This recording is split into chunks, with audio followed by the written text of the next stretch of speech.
What's up, everybody? My name is Corey O'Connor, Director of Product Marketing, and today joined by Tim Davis, who heads up our solutions engineering. We're very excited to present today's webinar, which is on the 2023 SaaS Security Threat Landscape Data Report. So let me go ahead and share my screen and we can get started.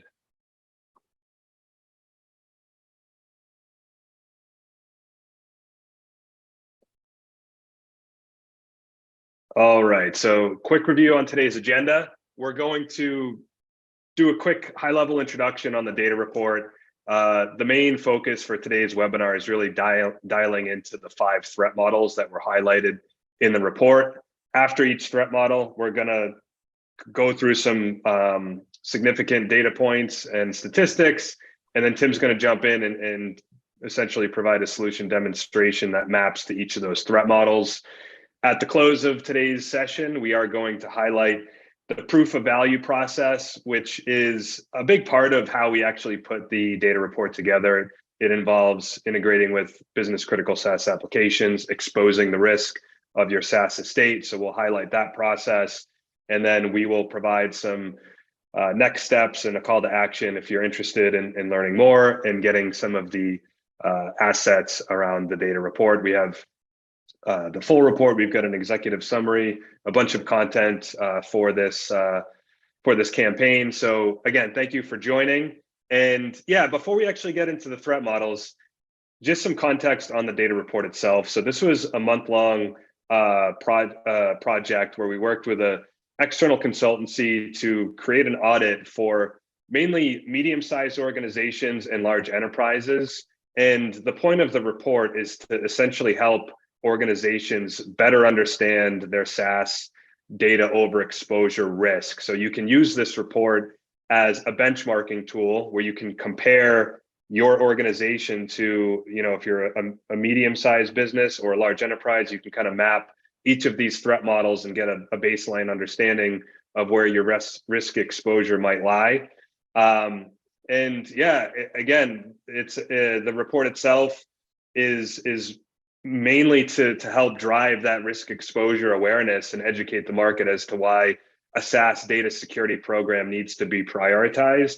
At the end of the report, we do provide a return on investment section.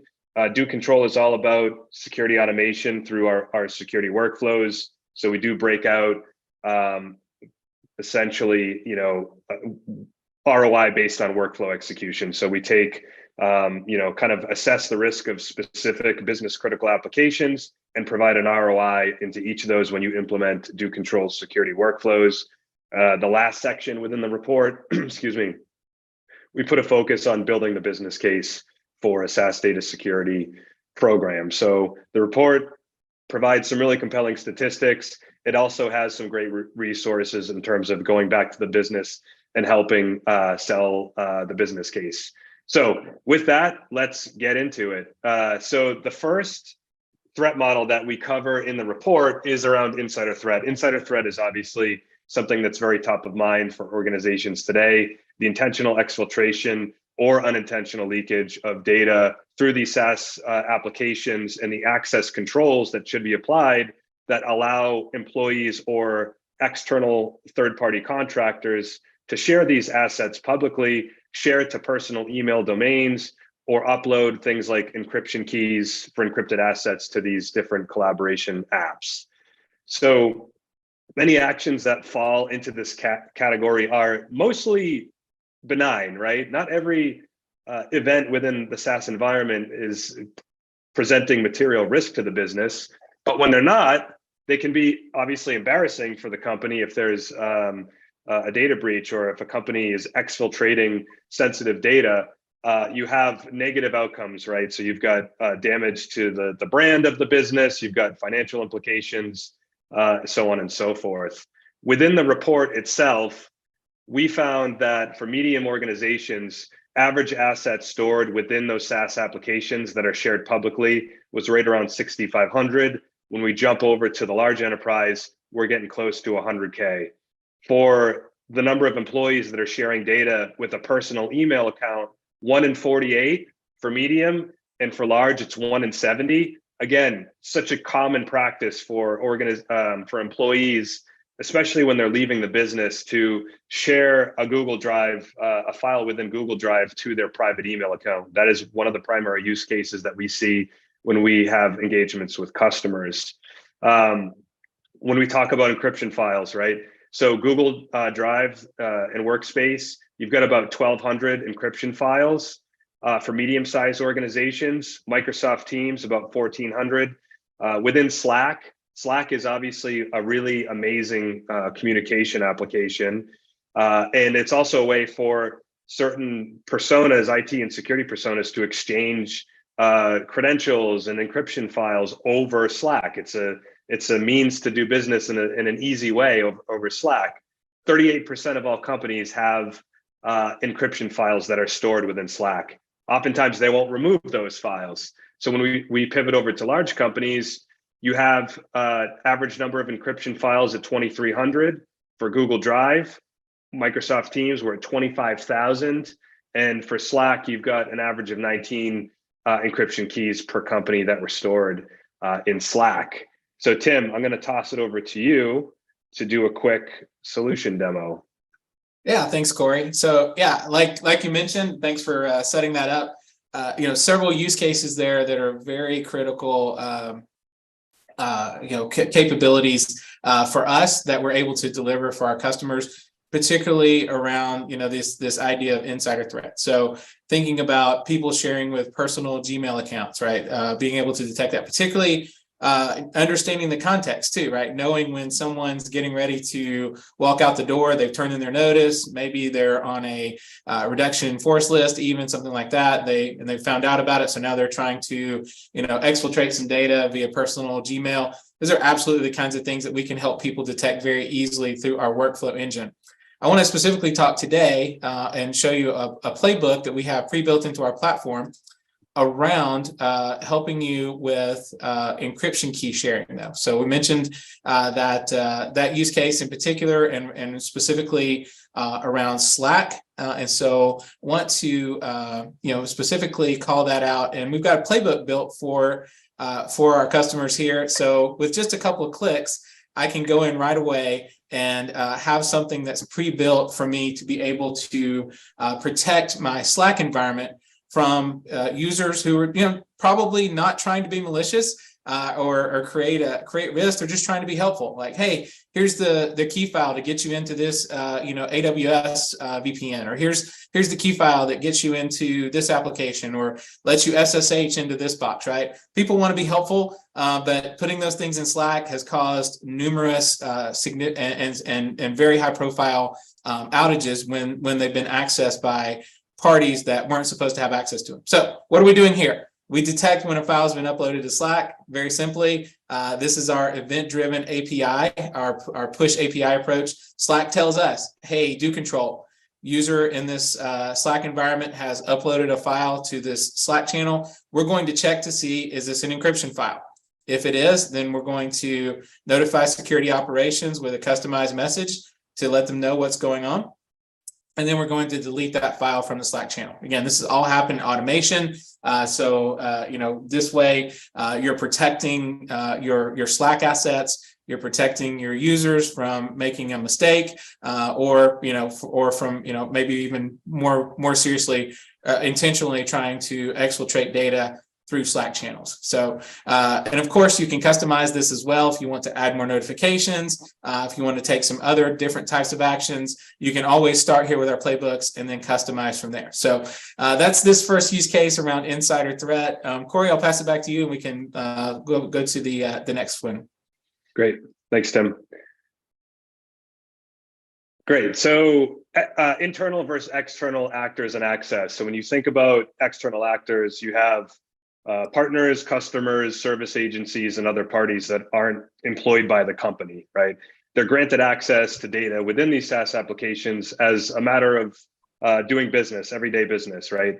What these entities can do with the SaaS assets that they receive is more or less within the control of the organization that created them. So companies need to limit external sharing by approaching SaaS data permissioning from a least privileged posture, and by removing access when assets are no longer needed by third parties with whom they were shared, right? So think about the typical organization, both medium and large enterprise. You have such a wide range of different personas. You've got internal users, third-party contractors. It's a challenge to know who has access to what. And within the data report, we did find that medium-sized companies averaged around 224,000 assets in SaaS applications that are shared externally. For the larger companies, you had more than 491,000 assets in these SaaS applications that were shared externally.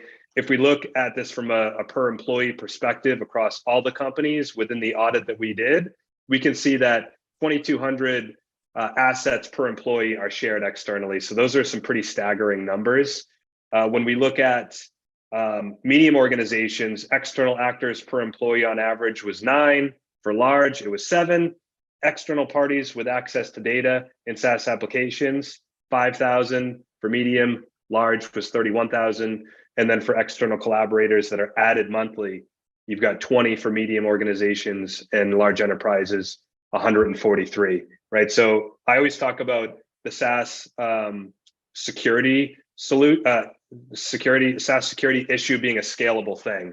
As your business grows and scales, your risks scales in line with that. You're continually adding new business critical applications, you're adding new users, you're generating more and more data and files across these SaaS applications. It becomes a scalable problem. So Tim, over to you on the demo. Yeah, thanks, Corey. So let's talk about a specific use case here that comes up a lot, which is that external sharing with outside, external sharing by definition outside of your organization, not public sharing where anyone can access, but I'm sharing with specific people.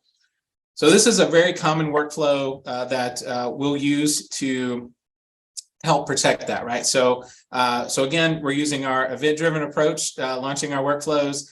In this case, we're talking about Google. This would also work just the same for Slack, for Box. Excuse me, not for Slack, but for Box, for OneDrive, SharePoint, Teams. Any of the file sharing applications out there. We just happen to be using Google today, so that's why we're using this particular example. So someone shares a file, whatever that event is called. They share a file. We want to look to see, where did they share it from?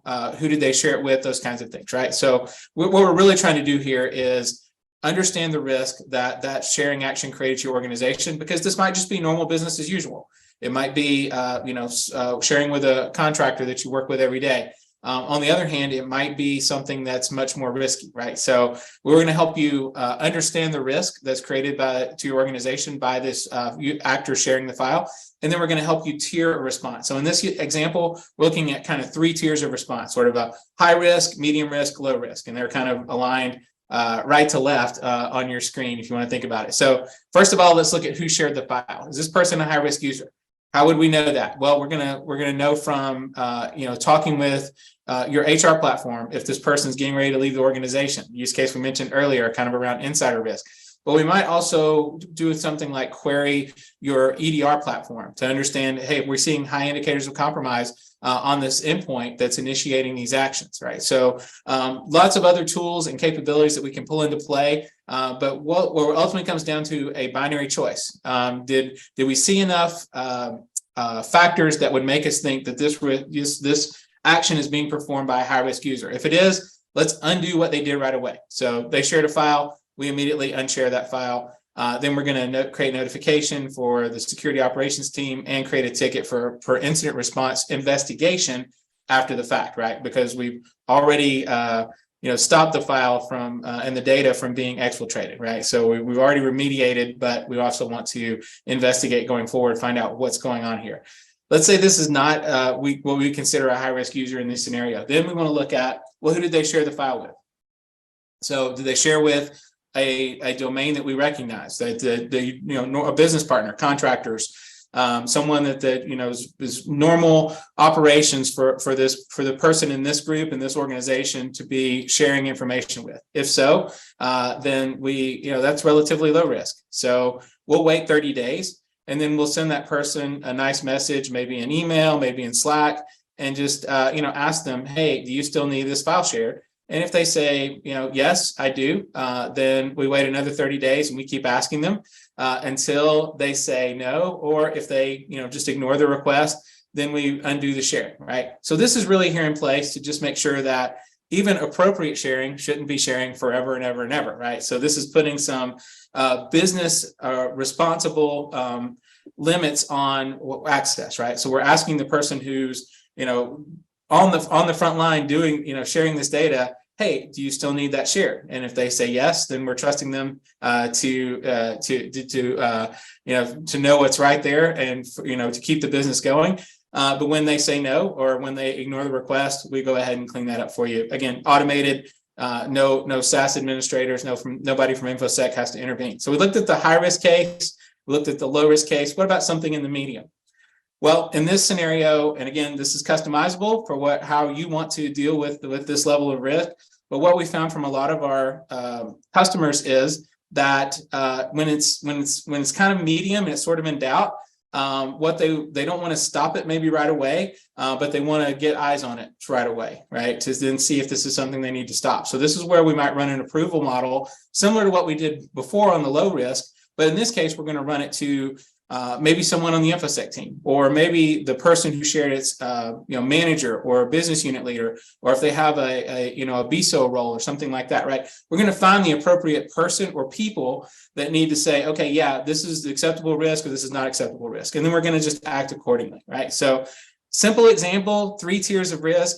There's obviously more factors you could take into play here, but for the purposes of demonstration, just kind of giving you a taste of sort of that low, medium, high, and some of the options that are available in response there. So with that, Corey, I'll pass it back to you, and we can look at number 3 from our report.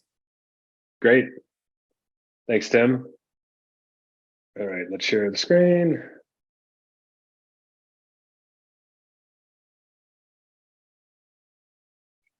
All right, so on to third party to fourth party sharing. So one of the ramifications of not effectively limiting the data access that's granted to external parties is this third party to fourth party sharing. Excuse me. Pre and post pandemic, I think every organization had seen a surge in external third parties and contractors that were brought into the business to help drive business enablement.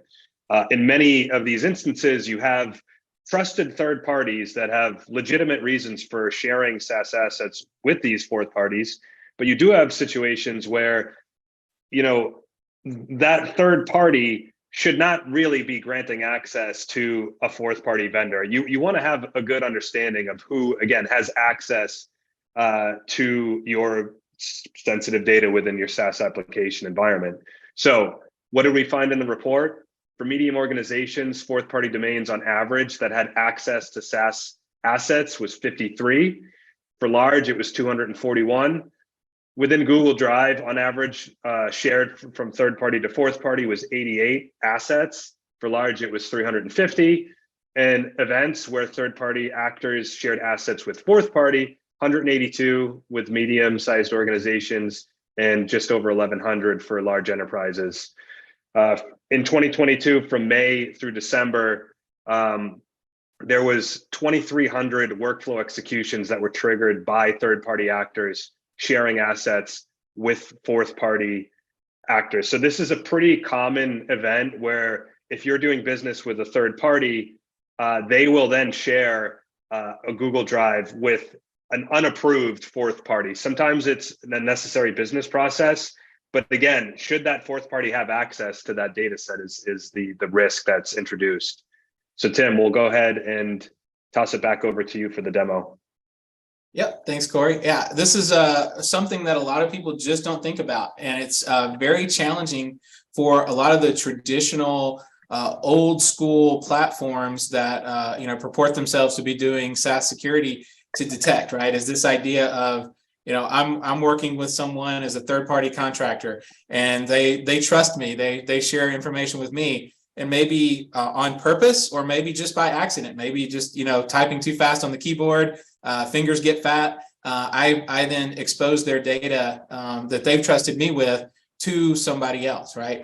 Could be accidental, could be, me having some malicious intent, could be maybe a little bit of something in between, right? So it doesn't matter, right? Because in any case, this is probably not something you want happening, right? So you want to know who's got access to your data. So we can detect this very easily, right? So again, this is an example from SharePoint, right? So in a SharePoint site, someone, third party, someone outside of your organization has legitimate access to data, but then they share it with someone that's not in their company and also not in your.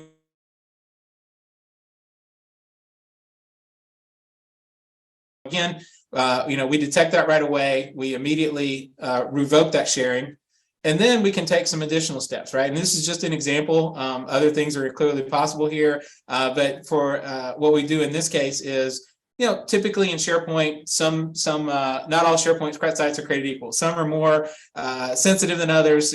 Finance, HR probably, a little more sensitive than, company picnic, hangout pictures, right? Something like that. So, typically where more sensitive data should reside, right? And stuff that really you want to know if it got out there at all or had any potential of exposure, right? So we look at that because we know what that is. And so we look at that. And if that is the case, this was shared from a particularly sensitive site, particularly sensitive information, then we go ahead and create a ticket for incident response and investigation. Hey, do we need to, revoke this third-party access? Do we need to, maybe do some, make sure that we have more education going on here? And then if not, if it's not something where we need to get InfoSec involved, we can at least let the person who owns the file know, hey, your third party is maybe not behaving so well. Let's maybe have a little talk with them about being a little bit better stewards in our business partnership and relationship. So again, just another example of how we can help with this particular problem. Back to you, Corey. Great. Thanks, Tim. All right. So the next threat model is outdated permissions. In order to stay nimble, organizations typically will introduce the problem of outdated permissions. There's typically two manifestations of this type of security vulnerability. The first is you have lingering access to SaaS assets that are no longer in regular use to support whatever your current business objectives are. That's pretty common. Think about Google Drive. I mean, it's meant to drive collaboration. It's meant to generate high volumes of data. Lingering access is unfortunately a negative outcome of using that application. Now, the second manifestation is around SaaS data access that persists after employees have parted ways with their employer. We talked about this use case earlier around, reduction in force, or maybe a malicious user that's leaving the business and taking with them sensitive data. Both of those things can be easily rectified, but it's a challenge for organizations of all sizes and types to do it. And within the report, let's look at some of the numbers. 67% of all companies have lingering access to assets that are more than 5 years old that are stored within Google Workplace. 31% of all companies have former employees who have accessed assets that are stored within these applications after they had parted ways from their employer. It's so common in our engagements with customers to see former employees that are accessing, say, a customer list in a Google Sheet. It's obviously something that needs to be managed more effectively, and something that DoControl can help support. So with that, Tim, let's do the quick demo. Yeah, absolutely. So a couple of different things there going on, right? Is one is that when we talk with customers, a lot of times they have a lot of technical debt in their SaaS applications of things that have been shared for months or years with random Gmail accounts, or even with business partners they're not working with anymore. So absolutely, we can help you with identifying any and all of those scenarios that you have in your environment and doing bulk remediations, right? So that sort of big cleanup of finding those things, right? We actually just had a customer come on board with us, and they had a let's just call it a bad breakup with a business partner, and they said, hey, today, right now, we've got to make sure they have no more access to our data. DoControl, can you help us? We said, no problem. 5 minutes later, done, taken care of. across all of their SaaS applications, thousands of assets like that, right? Very, very powerful use case, right? But let's look at a more reactive use case, right? So let's look at, in this case, we want to just put some business sensitive, business context aware controls around external sharing and just make sure that we don't have that problem in the future where things get shared forever and ever and ever, right? So in this case, again, our trigger event, we're back in Google. We're going to, look at people in certain groups that have access to sensitive information. They're sharing appropriately. So we're going to wait 30 days. So they've shared appropriately outside of the organization. We're going to wait 30 days. And then we're going to ask them, hey, do you still need this file shared? They say yes. Then we do a notification to security operations just in the Slack channel. I'm going to create a ticket for that. And then we'll wait 60 days. And then we'll just keep looping and asking them over and over again, until they say no, or until they ignore a request for a certain amount of time, in which case we'll go ahead and remove that sharing. If they don't approve the extension the first time, then of course we'll just remove the sharing as well, right? This is just a very simple way to make sure that particularly sensitive information or that's shared by sensitive actors or from sensitive locations where you store data, and you could define that lots of different ways. That could be by how the data is tagged. That could be by its location, by the owner, by any and all of those are possible, right? And more. But this is just a way to make sure that even when there's appropriate external sharing, that it doesn't stay that way forever and ever, right? In kindergarten they teach you sharing is good. That's great if you're playing with blocks and Legos. But if you're talking about your company data, you want to be a little more careful. And maybe even when you do share it, you just don't want it to be forever. So with that, Corey, back to you for our next use case. Great. Thanks, Tim. All right.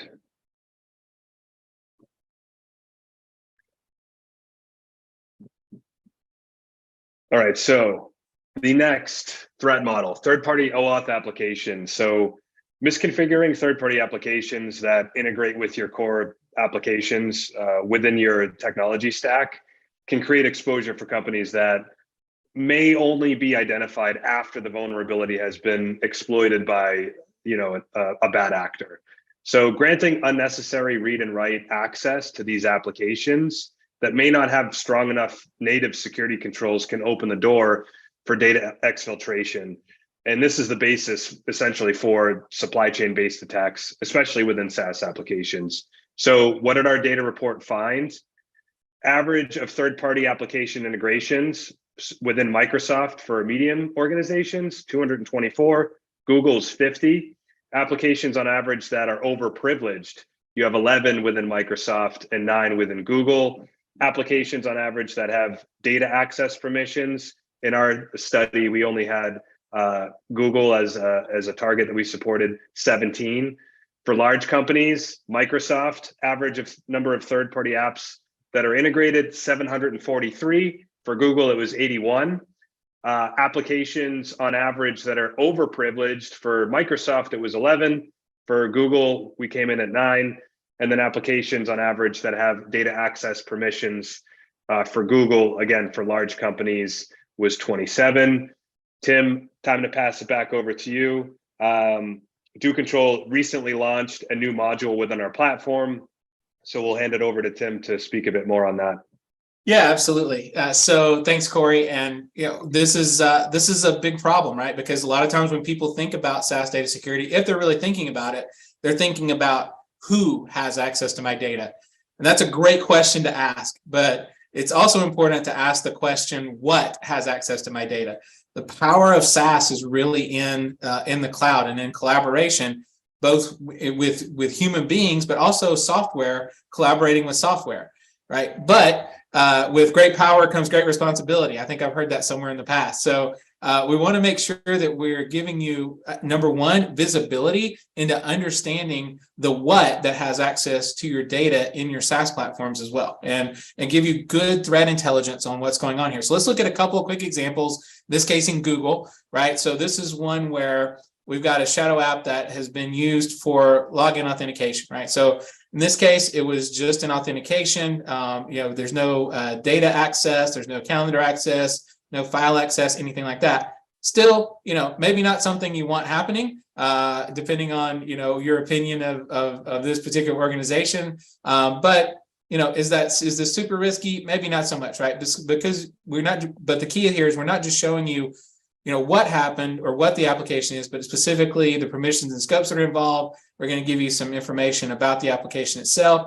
Now let's look at another example that maybe creates a little more risk, right? Because here I see now with this application, now it's got more access, right? It's got more visibility to see things, right? This wasn't just somebody using OpenID to authenticate with Google via Google. This is actually now pulling information out of a calendar for Google, right? So now I see an elevated risk level. And I've got more information about what I maybe want to do and how I want to, respond to this. So what do I do now that I know, right? So that's always the question, right? So now that I know what's going on, how do I then, respond to that, right? What do I want to do? Obviously, I want to create as much automation as possible. So since we looked at Google, let's look at Microsoft now. And same concept, right? Whether it's Google or Microsoft, these apps get installed and they get access to data, right? So this is a workflow that some of our customers are using. And what this does is when a user installs an app, first of all, we're going to check to see, is this user an administrator? All right, are they a Microsoft administrator or not? If they are an administrator, maybe we assume that they know what they're doing, but we still want to, put some eyeballs on it, right? We want to have some accountability. We want to have some documentation of what's going on here. So if they're an admin, then we come to this side and then we say, are they doing universal scope? All that means is, are they installing this app for themselves as their own user, or are they installing this for your whole organization, right? Because different impact, right? Depending on if you're installing something for everyone versus just you. But in either case, we're going to create notifications. If it is universal scope, let's go ahead and create a ticket as well, just to make sure that InfoSec's aware of what's going on and, they've got the appropriate eyeballs and accountability model built in. More likely, though, this is not an admin user, in which case we're going to be over here on the left-hand side of the workflow.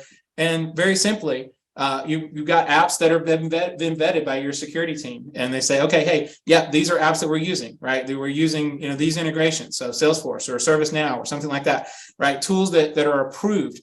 We know what those are. Great. If you're installing one of those, have fun, via con Dios. Here's a nice notification that says, hey, your app's been installed. You're free to use it. If you're installing something we don't recognize, then let's uninstall it and let's make sure that security operations knows. Let's also let the user know that your app's not been approved. And we want to make sure that you aren't expecting it to be there. You don't think you just had some kind of error and you keep trying again and again and again, right? So let's communicate with the user, let them know what's going on. You could even go one step further here and give the user the option to create a ticket for to have that app evaluated and to make their business case of, hey, why it needs to be a business app. So it's a common thing we're seeing in a workflow like this as well. So with that, Corey, I'll pass it back to you. I think we're going to talk about what our POV process next. Yes. Yeah. Let me go ahead and share my screen for the last and final time. So Tim, I'll let you run the slide, but kind of as a segue, in terms of the data report, we did integrate with a number of different organizations' business critical applications, right? To basically drive the data report and some of the key findings that we provided. The POV process is somewhat of a similar engagement. So Tim, can you maybe spend just a couple of minutes kind of highlighting what that process looks like? Yeah, absolutely. It's very easy to get an idea of, hey, where do I stand with respect to the things I've heard about today that's been found in our report, right? So where do I stand with respect to insider threat, internal, external actors, outdated permissions, fourth-party sharing? Do I have any of that going on? What's the situation in my, with the apps, right? So we can give you very easy visibility into all of that through our POV process, right? As you can try out DoControl. What we do, we want to have a quick meeting to understand what your objectives are. What do you want to see? then just then there's what we call a kickoff, right, where we're going to connect your apps to your own DoControl tenant, and we'll start to build the asset inventory and understand what's going on. Then we'll kind of check in with you about 7 days later, review what we found, demonstrate some options that you could have around remediating some of the issues that may be present in your SaaS platform. And then day 14, we'll give you a nice report that summarizes how are you doing against these 5 objectives, as well as maybe some other areas that we didn't specifically talk about today. But what's your current SaaS posture from a data protection perspective, from a configuration perspective, and then what are some ways that you could leverage a tool like DoControl to get you to where you want to be from a better data protection posture perspective. So very easy steps, a couple of weeks, couple of hours from your team to get a customized and detailed report of where you stand with respect to your SaaS posture and data protection today. So with that, Corey, pass it back to you. Yeah, great. Thanks, Tim. Yeah, so for next steps, obviously download the full report. Again, we only touched on some of the key points here, but there's a whole document full of other statistics that are worth looking at and evaluating, and again, using as a benchmarking document for your own organization. Understand our ROI. So as I mentioned, and Tim covered this in the solution demonstration, we're all about security automation. So what we will arm security teams with is essentially the ability to focus on other strategic priorities to drive their business, right? We want to make things simple and easy. There's a known security or shortage of security professionals in the environment. Today, there's obviously budget cuts left and right. So we want to help you understand the value add that we're providing through our automation. And we have a whole section that captures that. The last section in the report, which I touched on earlier, involves building the business case around securing your SaaS data and partnering with an organization like DoControl. So there's some good pragmatic steps and approaches to do that. Request a demo or a POV. Data report is kind of a good understanding of what it is that we're doing. So we're helping you understand your risk posture within your SaaS environment. And Tim covered the POV process, super easy, super streamlined. We know everyone's busy. We want to make it as easy for you, but also provide some compelling details for you. If you're not ready, check us out. Visit our website, docontrol.io. Lots of good information there to get you started. Again, thank you, Tim Davis, for co-presenting today. Huge thank you for everybody that is attending the webinar. And check us out. Check out our website, and be sure to register for the next one. Thanks again, and have a good rest of the day. Thanks, everyone.